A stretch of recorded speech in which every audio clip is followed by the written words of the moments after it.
so there comes. Whoa! Shit, I need to pull that. Come on, let's bypass this shit. Josh is pissed. We got an old handicapper in front of us. Nope.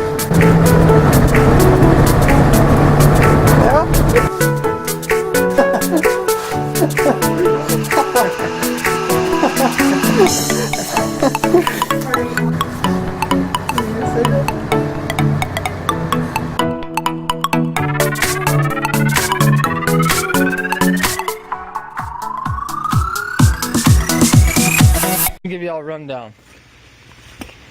Alright, so you heard me bitching about OBS Fords. Told you we had another drop off. We're getting distracted. What was I talking about? Your fear of OBS Fords? Yeah, so same night we finished that one, and you'll see upcoming videos of this one.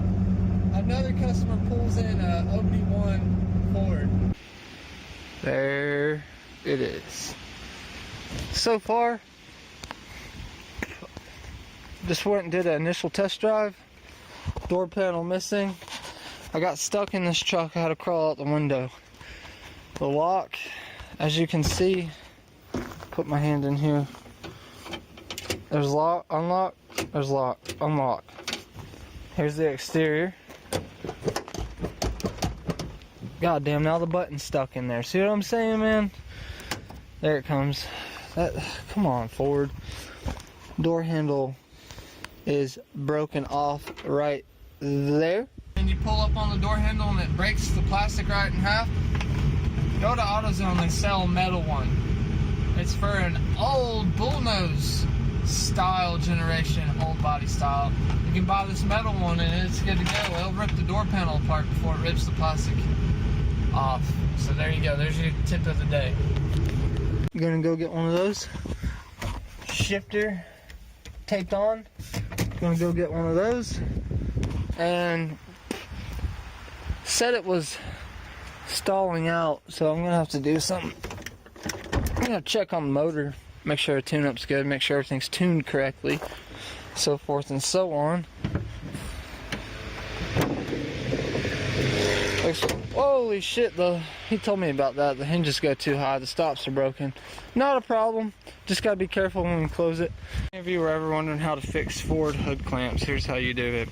You use a clamp, or not Ford hood clamps, but Ford hood hinges and latches, or hell, it ain't even a latch, God. It's just a hinge, a spring-loaded hinge. Get you a big fat Chinesium C-clamp. You crank that sucker down hard as you can and you pick back on it. I already fixed this side to show you. I didn't scratch it up all that bad. Someone's already been going at it, but you can tell they're kind of, it's linear again. And then you can see where this side, where I haven't really put much pressure on it, it's got that walking bend outward where it won't contact that.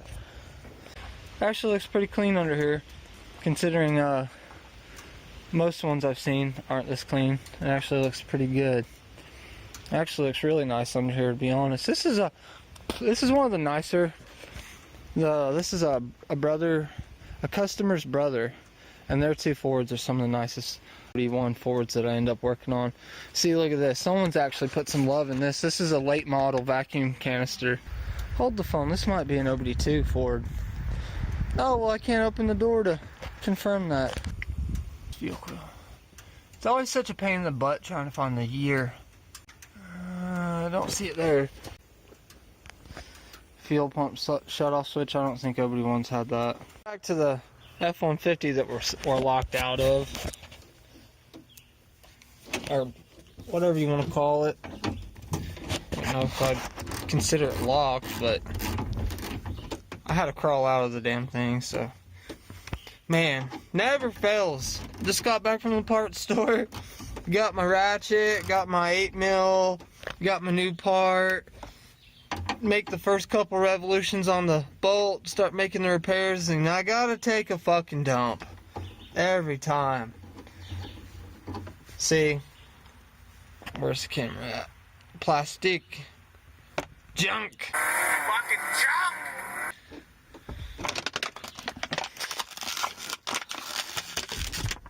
I squeezed it out of there. Like pooping a baby. See, there's a little alignment tab. Bear with me. I need 3 hands.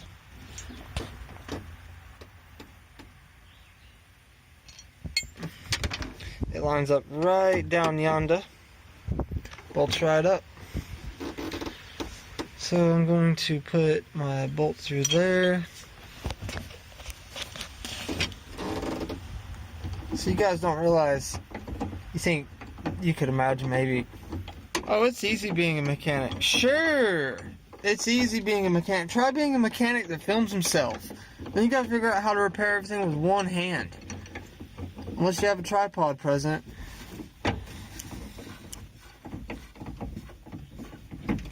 But hats off to those who are disabled. Y'all do make it look easy. Y'all make us look stupid with 2 hands, doing it just as quick, if not quicker. Same with legs, especially if sorry, I had to spit. Especially if you're ex-military. Hats off to you, men and women.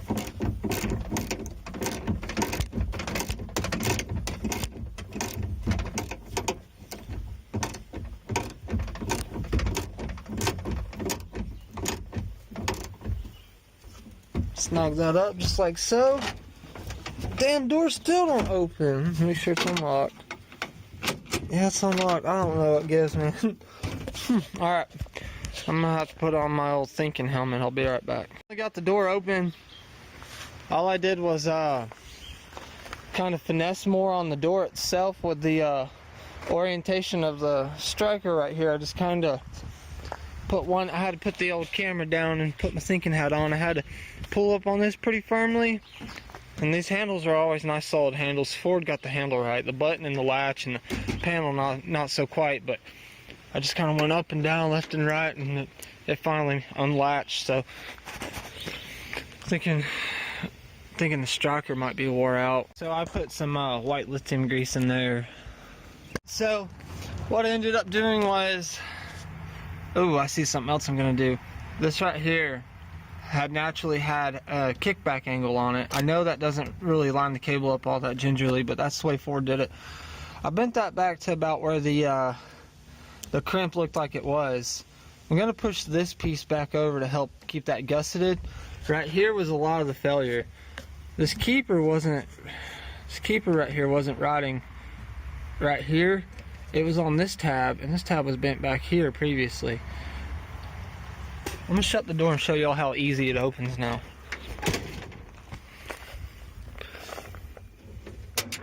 Look at that. Didn't have to push on the door or anything.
Trans filters, you have to have special tool number J32-C9. Alright, and here that is right here. Just give her a old twisty twist and a little pull down. Alright, now be sure to return the special tool back. Alright. And when you pull these out, you're gonna have, the seal stays in here. It's not designed that good. You're gonna have to put a screwdriver in there or a seal puller. Be careful not to scratch that inlet ducting, but pull that seal out and put the new one in. Now to get the seal out of the valve body pump inlet housing, you're going to need Ford tool special number J32-C9. 36-C8 right here. You're gonna put that up in yonder way, all the way y'all way. Don't scratch the inlet housing. Aha! What the fuck is that bullshit doing up in there? Get the fuck out of here. If you'll notice, there is one right here and one right here. I got two of these. Hey, can of dip. Awesome. You know what that means? Tokens. Oh, I got two of them because I did an E4OD like a few days ago. But the E4OD is the best transmission in the world. Alright, we got the new filter in there. Simple as cake. Everyone watching this probably like already fucking left a video, but that's cool. You just push it up in there. Push it real good. Ooh, baby, baby. Ooh, baby, baby. Get up on this. And that's it for that. So we're doing a quick test drive. I don't know where the door panel is. This bolt's loose as hell. But, I've got to tighten that bolt up when we get back to the house. But so far so good. The conditions and complaints that me and the customer wrote down was sluggish engagement, improper shifting, vehicle stalls out, door handle, and the shifter column, which I'm beating myself up over this because I just threw one away, man. And I went to a few part stores and they were all special order or they couldn't get it. I'll probably just get online and order it. Not a big deal at all. But, I mean, whoa, they really need a preemptive sign on that curve. Okay, I'm not going that fast. I'm doing like 25, 28. There's just some hairpin roads out here that like to sneak up on you. Anyhow, I've went all the way from overdrive. I've cruised in overdrive. Now I'm on a back road, kick down, on and off, kick down, on and off, second to third, third to second, back and forth. This thing's shifting great. I've done moderate throttle loads. I've cruised, and I've done not heavy, but aggressive to heavy moderate throttle input, engine load, and so far it's been doing great. I'm actually kind of nervous there might be an underlying condition going on with this vehicle because he wrote that it stalls and this thing's running really good, so it's kind of like, it's one of those things where it's like, I'm guessing maybe the transmission being low on fluid, it was keeping the torque converter locked up, or it was having a delay and clutching into neutral when he pulled up out of stop or whatnot. There's no telling, but so far so good. I'll keep you guys posted and whatnot, but anyhow, I hope you guys don't subscribe. I hope you guys thumbs down this video, and I hope you guys have a horrible day. Thank you. That is the OBD1 302 Ford Starter Kit. Transmission service, door panel, burnt spark plug wire, spark plug tune-up, distributor timing, freaking TPS adjustments, blah, blah, fucking blah, blah, blah. Jump.